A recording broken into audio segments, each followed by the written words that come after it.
తిరుమల తిరుపతి దేవస్థానానికి సంబంధించి పట్టు వస్త్రాల నకిలీ వ్యవహారం ఇప్పుడు రాష్ట్ర వ్యాప్తంగా చర్చనీయాంశమవుతుంది. ఇప్పటికే దీనికి సంబంధించి విజిలెన్స్ కూడా ఒక రిపోర్ట్ ఇచ్చింది. ఇంకా ప్రభుత్వ ఆదేశాలే తర్వాయిగా అని కూడా చెప్తున్నారు. అయితే ఇదే అంశం మీద మనతో మాట్లాడడానికి టీడీపీ సీనియర్ నేత జ్యోతుల నెహ్రూ ఉన్నారు. ఒకసారి మాట్లాడదాం. సార్, ఎట్లా చూస్తారు సార్ తిరుపతి దేవస్థానానికి సంబంధించి వరుసగా ఇట్లాంటి వివాదాలన్నీ వస్తున్నాయి. తాజాగా ఈ పట్టు వస్త్రాలకు సంబంధించిన వ్యవహారం ఏం చెప్తారు?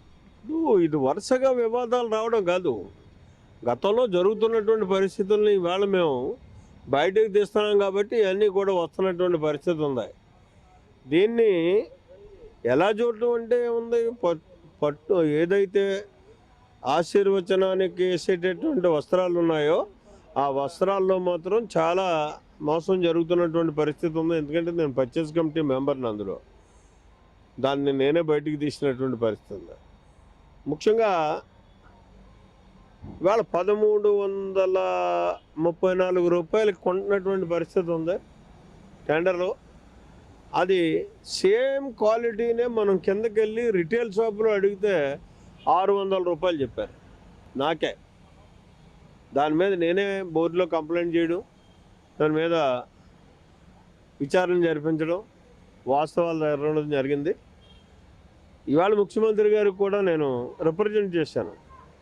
ఏదైతే మాకు ఒక మంచి ఆఫీసర్, పర్చేజ్ ఆఫీసర్ని ఇవ్వండి, అక్కడ జరుగుతున్నటువంటి దీన్ని మనం అరికట్టాలి అనుకుంటే ముందు అధికారులను ప్రక్షాళన చేయాల్సినటువంటి అవసరం ఉందని చెప్పేసాను. వాస్తవానికి 10-15 నెలల నుంచి కూడా ఈ వ్యవహారం జరుగుతుందని చెప్తా ఉన్నారు. అయితే ఎట్లా కనిపెట్టారు మీరు ఇది నకిలీ అని చెప్పింది? నకిలీ కాదు, ఇక్కడ వేసే వస్తువు ఏదైనా అది వస్త్రమే. అయితే దాన్ని ఎక్కువ డబ్బులెట్టి కొంటున్నారు వాళ్ళు.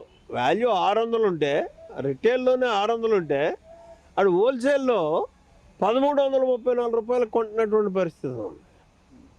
అది కనిపెట్టడం అంటే ఇప్పుడు నాకే వేస్తారు కదా, నేను వెళ్ళినప్పుడు అక్కడ 3000 కట్టినట్టు కల్లా వేస్తున్నారు. అది వేసిన దాన్ని చూసినట్టయితే ఈ రేట్ ఎక్కువలా ఉందేంటని చెప్పేసి మనం కూడా ఇక్కడ బయట కొంటుంటాం. ఎందుకంటే ఎవరన్నా వచ్చిన పెద్దలు వచ్చినప్పుడు వాళ్ళకి సాల్వాలు వేయడానికి ఆ కొన్నప్పుడు రేటుకి దీనికి డిఫరెన్స్ కనపడుతుంది. క్వాలిటీ చూస్తే సేమ్ క్వాలిటీ. ఆ క్వాలిటీని క్వాలిటీని చూసి అనుమానం వచ్చింది. నాకు అనుమానం వచ్చి దాన్ని మేము ఎంక్వైరీ చేసాం. ఒక రకంగా కాదు, నేసీ వాళ్ళ దగ్గర నుంచి, దీన్ని తయారు చేసే వాళ్ళ దగ్గర నుంచి, రిటైల్ షాపుల దగ్గర నుంచి, హోల్సేల్ షాపుల దగ్గర నుంచి, ఆ తిరుపతి కొండ కిందకు వచ్చి తిరుపతిలోనే రిటైల్ షాపులో మేము దాన్ని చూస్తే ఆడు 600కి ఇస్తా అన్నాడు మాకు. Same quality. ఈ క్వాలిటీని పట్టుకెళ్ళి ఆ క్వాలిటీని ఈ క్వాలిటీని దగ్గర పెట్టి చూస్తే సేమ్ క్వాలిటీ. దాన్ని నేసేటటువంటి వ్యక్తులను కూడా తీసుకుని వెళ్ళాను. ఎట్లా సార్ మరి ఇప్పుడు దీని మీద అంటే గవర్నమెంట్ ఎట్లాంటి చర్యలు తీసుకోబోతుంది? అంటే ఇప్పటికీ విజిలెన్స్ రిపోర్ట్ వచ్చింది కాబట్టి ఇవాళ మేము పర్చేజ్ ఆపేసి దాన్ని మళ్ళీ రేపొద్దున ఖచ్చితంగా రేపు బోర్డులో నిర్ణయం తీసుకోబోతున్నాం. నిర్ణయం తీసుకుని ఇది పర్చేజ్ కమిటీ మీటింగ్ కూడా 14వ తారీఖున ఉంది. పర్చేజ్ కమిటీ మీటింగ్లో ఒక నిర్ణయం తీసుకుంటాం.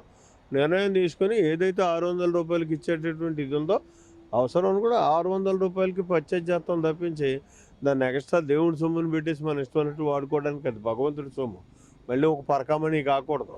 అంటే నిజంగా మీరు చెప్పినట్టు అంటే పరకామణికి సంబంధించి దేశవ్యాప్తంగా అది చర్చ అవుతున్న అంశం. దాన్ని వైఎస్ఆర్సీపీ అధినేత జగన్మోహన్ రెడ్డి మాజీ ముఖ్యమంత్రి అది ఒక చిన్న విషయంగా తెలిసింది. అతనికి చిన్నదే కదా, ఎందుకంటే వేల కోట్ల రూపాయలు దోసేసినటువంటి ఆర్థిక దోపిడీగాడు. అటువంటి ఆర్థిక దోషి పరకామణి అంటే చిన్నదాని కింద అంతది అతనికి. అంటే మీరు ఇందాక కూడా మాట్లాడినప్పుడు ఆ జగన్ కూడా దీనికి లింకులు ఉన్నాయి, దీని మీద కూడా చర్యలు తీసుకోవాల్సిన అవసరం ఉందని చెప్పి నిజంగా ఉన్నాయంటారా? నా అనుమానం అయితే ఖచ్చితంగా ఉన్నాయి. ఎందుకంటే ఏదైనా సరే తాడేపల్లి ప్యాలెస్ నుంచి ఆదేశాలతోటే అక్కడ జరిగేటటువంటి పరిస్థితి జరిగింది గత 5 సంవత్సరాలు కూడా. అందులో ఒక జగనే కాదు, సుబ్బారెడ్డే కాదు, కరుణాకర్ రెడ్డే కాదు, వీళ్ళందరూ ఉన్నారు కాబట్టే. మీకు దానికి ఉదాహరణ ఒకటే, కరుణాకర్ రెడ్డి ఆయన రవి అతని పేరు ఏంటి, సతీష్ చనిపోయినటువంటి తెల్లవారకుండానే ప్రెస్ మీట్ పెట్టేసి ఇది ఎవరో చేసిన హత్య కాదు, ఆత్మహత్య, రకరకాలుగా మాట్లాడాల్సినటువంటి పని లేదు, అంత తొందరపడిపోవాల్సినటువంటి పని లేదు. ఇందులో వీళ్ళకి సంబంధం లేకపోతే ఖచ్చితంగా పరకామణిలో జరిగినటువంటి ఆ దొంగతనం అనే దాన్ని మనం బయటికి తీయాల్సిన, నిగ్గు తేల్చాల్సినటువంటి అవసరం ఉందని చెప్పాల్సినటువంటి బాధ్యత ప్రతిపక్ష నాయకుడిగా జగన్మోహన్ రెడ్డి మీద ఉంది. అదొక పెద్ద చిన్న తగు, దాని గురించి పెద్ద ఇదేంటి, ఇంత ఇది చేసుకోవాల్సినటువంటి అవసరం లేదన్నది కొన్ని కోట్ల మంది హిందూ మతస్థుల యొక్క మనోభావాలను దెబ్బతీసే స్టేట్మెంట్ అని నేను అంటాను దాన్ని. ఎందుకంటే ఎంతో భక్తిభావాలతో భగవంతుడికి అక్కడ సమర్పించుకుంటారు భక్తులు వెళ్ళి. ఆ సమర్పించుకున్న దాన్ని ఒక దొంగతనం చేస్తే ప్రతి ఒక్కడు అరే నా డబ్బు దొంగతనం చేసాడు ఇదే విధానంతో ఉంటాడు. మరి అటువంటి దానిని చిన్నదాని కింద అతను మాట్లాడాడు అంటే ఖచ్చితంగా అందులో వాళ్ళందరికీ సంబంధం ఉంది కాబట్టి దాన్ని ఏదో డైవర్ట్ ఆఫ్ ఇష్యూ కింద చేయాలనే ఆలోచనతో చేసినట్టుగానే నేను భావిస్తున్నాను. ఫైనల్గా చెప్పండి, అంటే మొదటి నుంచి కూటమి ప్రభుత్వం వచ్చిన తర్వాత ఈ ఇష్యూలన్నీ కూడా బయటికి తీసుకొస్తున్న పరిస్థితి, లడ్డు వివాదం కావచ్చు, లేదంటే పరకామణి, ఇప్పుడు పట్టు వస్త్రాలకు సంబంధించి, అంటే కోట్లాది మంది హిందువుల మనోభావాలు దెబ్బతీస్తున్న అంశాలుగా ఇవి చెప్పాలి. అంటే భక్తులకి ఏం చెప్తారు, అంటే ప్రభుత్వం దీని మీద ఎట్లాంటి చర్యలు తీసుకుంటాయి?